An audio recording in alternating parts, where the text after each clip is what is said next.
Hello cinema প্রেমী বন্ধুরা, কেমন আছেন আপনারা সবাই? আশা করি সবাই অনেক বেশি ভালো আছেন। আপনাদের দোয়া ও ভালোবাসাতে আমিও অনেক বেশি ভালো আছি। আপনারা অনেক বেশি কমেন্ট করছিলেন নতুন মুভি এক্সপ্লেন ভিডিও নিয়ে আসার জন্য, তাই আপনাদের জন্য নতুন আর একটা মুভি এক্সপ্লেন ভিডিও নিয়ে চলে এসেছি আজকে আমরা যে মুভিটা এক্সপ্লেন করব সেটার নাম হচ্ছে দি লায়ন কিং। আর আজকের মুভিটা খুবই জনপ্রিয় মুভি, আপনি একবার হলো এই মুভিটির কোনো না কোনো ক্লিপ দেখেছেনই। বেশি কথা বলে চলুন আজকের পর্ব শুরু করা যায়। কিন্তু এক্সপ্লেন শুরু করার আগে তোমাদেরকে ধন্যবাদ দিয়ে রাখি, এর আগে আমি যে স্কোয়াড গেমের 6টা সিজন বের করেছি সেগুলোতে তোমরা অনেক বেশি সাপোর্ট দিয়েছো, তাই তোমাদের ভালোবাসায় আজকে আমি আবারও একটা নতুন মুভি নিয়ে চলে এসেছি। মুভিটি দেখার আগে তোমাদের কাছে একটাই রিকোয়েস্ট, এই মুভিটি তোমার যদি ভালো লেগে থাকে তাহলে ভিডিওটিকে একটি লাইক করে দিও, আর চ্যানেলটিকে তো অবশ্যই একটি সাবস্ক্রাইব করে দিও, আর কমেন্টে তোমার ফেভারিট মুভির নামটা দিয়ে যেও, যাতে এর পরের পার্টে তোমার ফেভারিট মুভিটা নিয়ে এক্সপ্লেন ভিডিও বানাতে পারি। Let's go. আমরা দি লায়ন কিং মুভির প্রথমের দিকে দেখতে পাই যে সবাই অনেক বেশি খুশি ছিল আর কিছু একটার জন্য অপেক্ষা করছে। এই জঙ্গলের যত প্রাণী আছে সব এক জায়গায় জড়ো হতে যাচ্ছে এবং আমরা দেখতে পাই পালে পালে হাতি এবং হরিণরা যাচ্ছে সেই দিকে, আর সমস্ত পিঁপড়ে এবং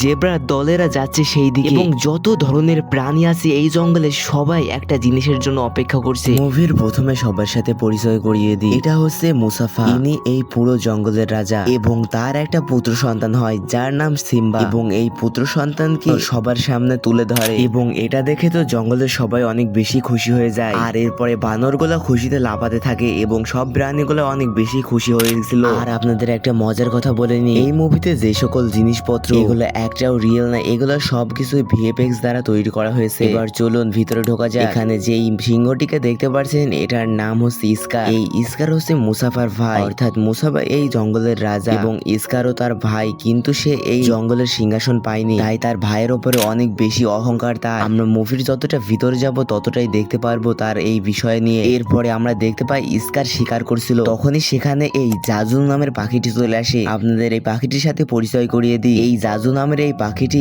জঙ্গলের সমস্ত খবর নিয়ে এসে এই মুসাফার কাছে দেয় এবং এই পাখিটি অনেক বেশি চঞ্চল আর সবসময় সত্যি কথা বলে। আর এরপরে আমরা দেখতে পাই ইস্কার তার উপরে হামলা করে দেয়, আর এরপর তাকে খাওয়ার জন্য বন্দোবস্ত করছিল এবং তখনই সেখানে মুসাফা চলে আসে, আর এরপরে মুসাফা তাকে আটকিয়ে দেয় এবং এরপরে ইস্কার এই পাখিটিকে ছেড়ে দেয় এবং এই সময় ইস্কার তার ভাইকে কিছু কথা শুনিয়ে দেয়। এরপরে বলে যে তুমিও এক বাবার সন্তান ছিলে, আমিও এক বাবার সন্তানই ছিলাম, তবে আমি বড় ছিলাম তুমি ছোট ছিলে, তুমি কেন রাজা হলে আমি হতে পারলাম না। এই অহংকার তার ভিতরে সবসময় থাকতো এবং এরপরে মুসাফা এগুলো কানে না নিয়ে সেখান থেকে চলে আসে। এবং অন্য সিনে আমরা দেখতে পাই যে সকালে সবার আগে সিম্বা উঠে পড়ে এবং মুসাফাকে তাড়াতাড়ি করে তুলতে থাকে, বলে যে বাবা তাড়াতাড়ি করে ওঠো, তোমার সাথে আমি ঘুরতে যাব। এবং অনেকক্ষণ ধরে মুসাফা তার বাবাকে রাজি করে ফেলে, আর এরপরে তারা দুই বাবাটা মিলে সেখান থেকে চলে আসে আর একটা বড় পাহাড়ের উপরে মুসাফা তাকে নিয়ে যায় এবং তাকে বলে এটাই একমাত্র জায়গা যেখান থেকে আমাদের পুরো জঙ্গলটা দেখা যায়, আর এই জায়গাটা শুধুমাত্র রাজাই বসতে পারে, তোমাকেও একদিন এই জঙ্গলের রাজা হতে হবে। আর তখনই এই সিম্বা বলে যে আমি তো এই জঙ্গলের রাজা। এবং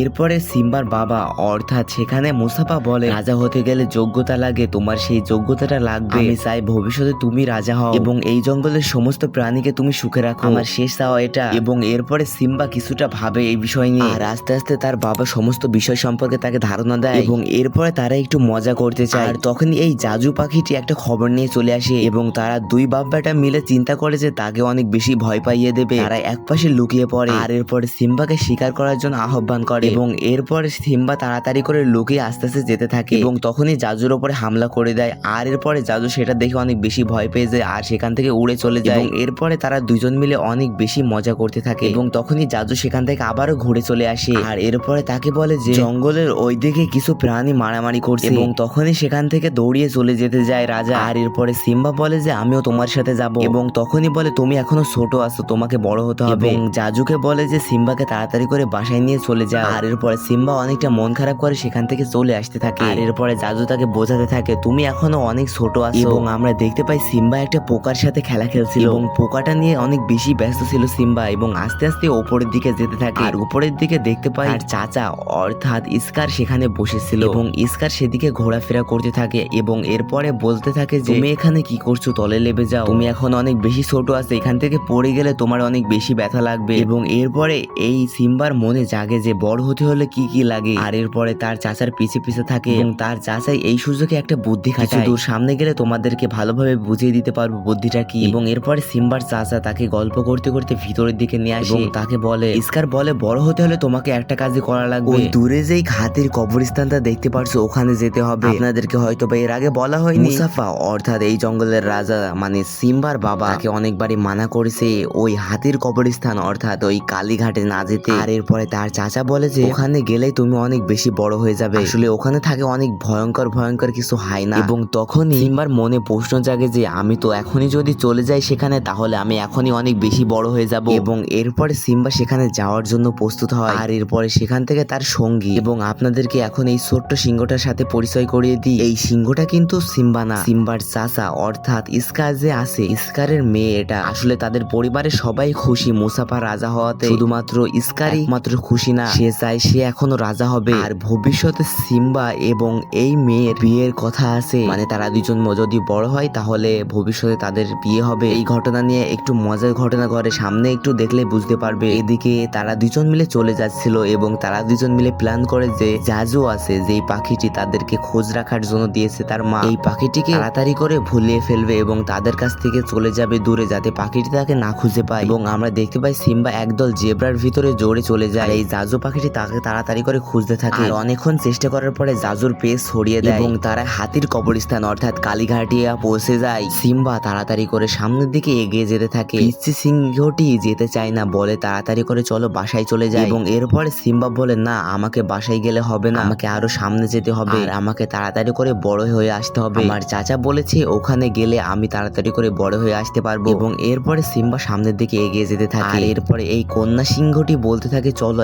এখনো সময় আছে, আমরা চলে যাই। আর তার কিছুক্ষণ পরে তাদের উপরে কিছু হায়না অ্যাটাক করে। আর এরপরে তারা পালানোর চেষ্টা করে, কিন্তু আস্তে আস্তে হায়নাদের সংখ্যা অনেক বেশি বাড়ছিল এবং তাদের দিকে আক্রমণ করতে তাড়াতাড়ি করে এগিয়ে আসছিল। এবং এই হায়নাদের যে রাজা আসে সে বলে আরে এখানে কে এসেছে, এই তো সামনের জঙ্গলে রাজার পুত্র চলে এসেছে এবং রাজার ভাইয়ের কন্যা চলে এসেছে, আজকে তো আমাদের অনেক বেশি সুন্দর নাস্তা হবে। হঠাৎ করে সেখানে আমরা দেখতে পাই জাজু পাখিটি সেখানে চলে আসে। এরপরে এই হায়নাটিকে বলতে থাকে যে আমি থাকতে তুমি কিছুই করতে পারবে না এদেরকে, এবং তখনই তারা হামলা করে দেয়। আর এরপরে সিম্বা আর এই কন্যা সিংহটি সেখান থেকে তাড়াতাড়ি করে দৌড়িয়ে থাকে। আর তারা তাড়াতাড়ি করে মাটি খুঁড়তে থাকে, তারা অনেক বেশি ছোট থাকার কারণে গর্তের ভিতর দিয়ে যেতে থাকে। এবং হায়নারা কিছুক্ষণ পরে সবাই মিলে একসাথে হয়ে তার উপরে অ্যাটাক করতে থাকে। এবং আমরা দেখতে পাই হঠাৎ করে সেখানে সিম্বার বাবা অর্থাৎ সেখানে মুসাফার এন্ট্রি হয় এবং তাদের সকলকে অনেক বেশি ভয় পাইয়ে দেয়। আর এরপরে মুসাফা তাদের উপরে হামলা করে দেয়। আর এরপরে এক হাত দিয়ে দূরে দূরে এদেরকে ফেলে দিচ্ছিল। আর লাস্টে সবার শেষে বলে যাচ্ছিল তাদের রাজাকে, এরপরে যত আমার ছেলের দিকে তোমাদের চোখ না পড়ে, যদি আমার ছেলের দিকে তোমাদের চোখ আবারও পড়ে তাহলে তোমার চোখ আমি তুলে দেব। এবং এরপরে এটা বলে সেখান থেকে চলে যায়। আর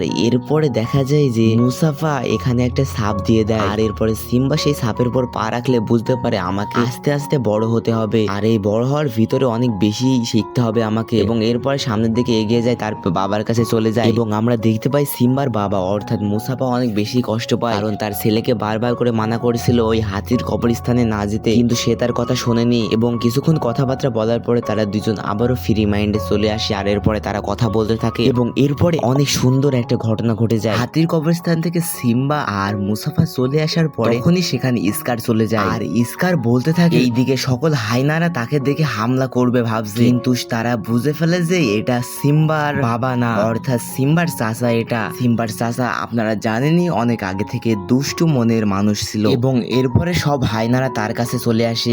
আর এরপরে স্কার বলে তোমাদের সাথে আমার কিছু গুরুত্বপূর্ণ কথা আছে। আর এরপরে হায়নারা একটু খেপে যায়, কারণ তার ভাই তাদের অনেকজনকে মেরে গিয়েছে। এবং এরপরে স্কার তাদেরকে সব ঘটনা খুলে বলে। আসলে স্কারের প্ল্যানটা ছিল একটু অন্যরকম। স্কার চাই তার ভাইকে মেরে ফেলতে, এবং মেরে ফেলতে হলে তাদের সাথে হাত করতে হবে। আর এরপর স্কার সবার সামনে গিয়ে বলে যে তোমাদেরকে একটা প্ল্যান বলছি, আগামী কালকে আমি সিম্বাকে নিয়ে বের হব একটা শিনশান জায়গাতে, এবং তখনই ওই গরুর পালদেরকে তোমরা এই পাশে দিয়ে আসবা। অর্থাৎ এই জঙ্গলে কিছু গরুর পাল আছে যেগুলা পাগলা গরু, আর এই পাগলা গরুর সামনে কোনো কিছুই আটকায় না, তারা যাই হোক সেটার উপর দিয়ে চলে যায়। এবং এরপরে এই ঘোষণাটা তাকে বুঝিয়ে দিতে থাকে এবং তাদেরকে বলে যে আমার ভাইকে মারার পরে সেখানকার রাজা হয়ে যাব এবং পুরো স্বাধীনতা তোমাদেরকে দিয়ে দেব, তোমাদের ইচ্ছা মতো ওখান থেকে প্রাণী সবকিছু খেতে পারবে, আর তোমাদের ইচ্ছা মতো ঘোরাঘুরি করতে পারবো, আর আমাকে শুধু একটু গার্ড দিলেই হবে। এবং তাদেরকে ভালোভাবে জাগিয়ে তোলে এবং তারা সবাই এটা শুনে তো অনেক বেশি খুশি হয়ে যায়। আর এরপরে রাজি হয়ে যায়। আর এরপরে রাত পেরিয়ে সকাল হয়ে যায় এবং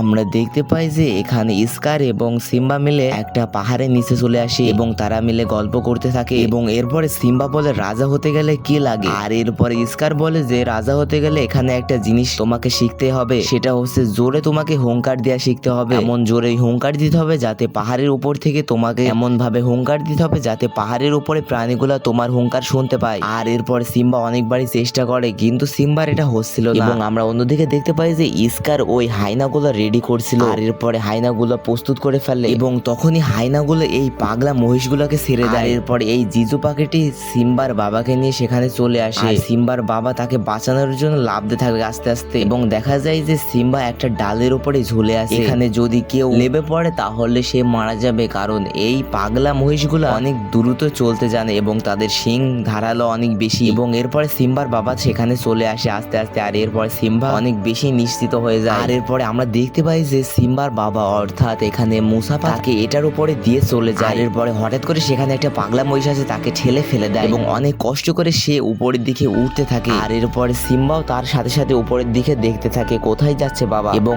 এরপরে আস্তে আস্তে মুসাফা উপরের দিকে চলে যেতে থাকে। আর এরপরে শেষ বেলায় সিম্বার বাবা অর্থাৎ মুসাফা আর একটুর জন্য উঠতে পারে না। আর তখনই তার চাচা দেখা যায় যে উপরের দিকে এবং সিম্বার বাবা অর্থাৎ মুসাফা তার কাছে সাহায্য চায়, বলে ভাই আমার হাতটা ধরো। এবং তখনই সিম্বার চাচা অর্থাৎ মুসাফার ভাই তাকে হাতটা জোরে ফেলে দেয় এবং তখনই সেখানে মুসাফা পড়ে যায়। আর এরপর সিম্বা তার বাবাকে অনেক বেশি খুঁজে বেড়াচ্ছিল কিন্তু পাচ্ছিল না এবং অনেকক্ষণ খোঁজাখুঁজি করার পরে সিম্বা তার বাবাকে পেয়ে যায়। সিম্বা তার বাবাকে অনেক বেশি জোরে জোরে ডাকতে থাকে কিন্তু তার বাবা কোনো সাড়া দেয় না, তাই সিম্বা তার বাবার পাশে ঘুমিয়ে পড়ে। এবং এরপরে সেখানে স্কার চলে আসে। আর এরপর স্কার এখানে একটা অভিনয় দেখায়। স্কার বলে তুমি এটা কি করে ফেললে, তোমার বাবাকে তুমি মেরে ফেললে। আর এরপরে সিম্বার অনেক বেশি ভয় লেগে যায় এই কথা শুনে এবং স্কার বলে তোমার সামনে দুটা পথ খোলা আছে, তোমাকে এখান থেকে পাহাড় থেকে পড়ে মরে যেতে হবে, না হলে তোমাকে এখান থেকে অনেক দূরে ভেগে যেতে হবে। এবং এরপর স্কার বলে তুমি তাড়াতাড়ি করে এখান থেকে পালিয়ে যাও। আর এরপর এই ঘটনা হাইনাদেরকে বলার এবং হাইনারও বলে আমরা যদি সিম্বাকে বাঁচিয়ে রাখি তাহলে পরবর্তীতে সিম্বা বড় হয়ে আমাদের উপর হামলা করবে। এবং হাইনারা তার পেছ ধরে থাকে এবং তাকে তাড়াতাড়ি করতে থাকে এবং এরপরে অনেকক্ষণ তাড়াতাড়ি করার পরে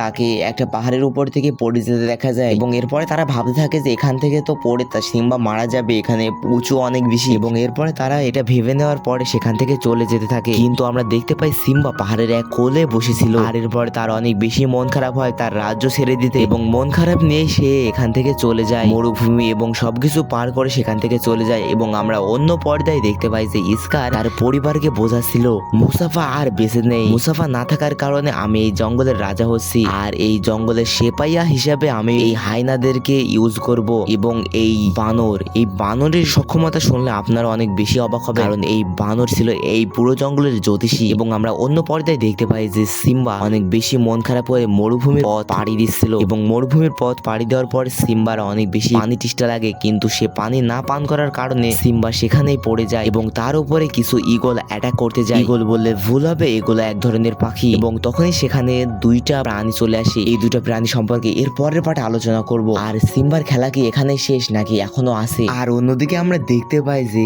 স্কারের শাসনে অর্থাৎ সিম্বার চাচা যে আছে তার শাসনে কোনো প্রাণী ভালো ছিল না এই জঙ্গলে, তাই তারা সবাই এই জঙ্গল ত্যাগ করে এবং অন্য জঙ্গলের দিকে যেতে থাকে। সিম্বা অনেক বেশি দূরে চলে এসেছে মরুভূমি এবং সমস্ত কিছু পার করে একটা জঙ্গলে যেখানে কোনো প্রাণী যেতে পারে না বেশিরভাগ। এখানে বেশিরভাগই পোকামাকড় এবং অন্য ধরনের প্রাণী বাস করে। আর এরপরে এখানে একটা মজার কাহিনী হয়ে যায়। এখানে যে দুইটা প্রাণী আছে সেই দুইটা প্রাণী মিলে ডাকাডাকি করতে থাকে। আর এরপরে এটা দেখে অনেক বেশি ভয় পেয়ে যায় যে সিম্বা একজন সিংহ। এবং এরপরে তারা ভাবে যে আমরা যদি সিম্বাকে বড় করতে পারি আমাদের কাছে, তাহলে আমরা সিম্বার শাসনে অর্থাৎ সিম্বা যদি বড় হয় তাহলে সে তো অনেক বেশি শক্তিশালী হবে এবং তার শাসনে অর্থাৎ তার পাওয়ারে আমরা চলতে চাই। আর এমন কিছু বলতে চাচ্ছে। এখন আমরা দেখতে পাই যে এখন গাইজ শেষ কথা হচ্ছে যে সিম্বা কি আবার ফিরে আসবে নাকি তার চাচার শাসনেই তার রাজ্য থাকবে। এটা দেখার জন্য তোমাদেরকে অবশ্যই নেক্সট পার্টের জন্য ওয়েট করতে হবে। তাই জন্য একটা কাজই করতে হবে, সেটা হচ্ছে ভিডিওকে একটি লাইক করে চ্যানেলটিকে একটি সাবস্ক্রাইব করে দিও, আর পাশে থাকা বেল আইকনটি অল করে দিও এবং এরপরে তোমাদের কমেন্টে 2 পার্টটা লিখে যেও, তাহলে খুব শীঘ্রই তোমাদের সেকেন্ড পার্টটা আমি দিয়ে দেবো। আজকের ভিডিও এত দূরই ছিল, দেখা হচ্ছে এর পরে কোনো ভিডিওতে। সবাই ভালো থাকবেন, সুস্থ থাকবেন, আল্লাহ হাফেজ।